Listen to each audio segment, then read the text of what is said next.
Don't keep hearing the words of the people that exhaust you. ఏ మనుషుల యొక్క మాటలు మిమ్మల్ని బాగా అలసిపోయేలాగా చేస్తా ఉన్నాయో వారి యొక్క మాటలు వినొద్దు.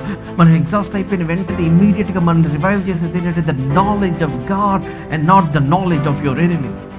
దేవుని గురించిన జ్ఞానము. శాంసన్కి ఆ జ్ఞానం ఉంది. హీ క్రైడ్ అవుట్, అంటే దేవుడు ఒక ఓటను, ఆ పిలిచిన వాని ఓటలో నుంచి త్రాగుతూ ఉన్నాడు. శాంసన్ రెండు సార్లు ప్రార్థన చేసినటువంటిది. ఒకటేమో ఇక్కడ, ఇంకోటేమో ఆ బందీ గృహములు. నన్ను జ్ఞాపకం చేసుకో అంటే మరలా వెంట్రుకలు మొలిచెను అన్నమాట. దేవుడు నాతో మాట్లాడుతున్నాడు, పిలిస్తే బందీ గృహములు కూడా నేను వెంట్రుకలు తిరిగి మొలిపించగలను అన్నాడు. God can restore the covenant, నిబంధన. హెయిర్ దేనికంటే నాజీరు చేయబడిన వారి తల మీద షవరపు కత్తి, మంగళ కత్తి వెళ్ళటానికి లేదు. But దేవుడు అన్నాడు, I'm restoring my covenant again with you Samson, because you cried. Spiritual exhaustion. మన ఆత్మీయ ఎగ్జాస్ట్ అయిపోయినప్పుడు ఏం చేయాలంటే ఆ దాక్కునే చోటుకి వెళ్ళిపోవాలి.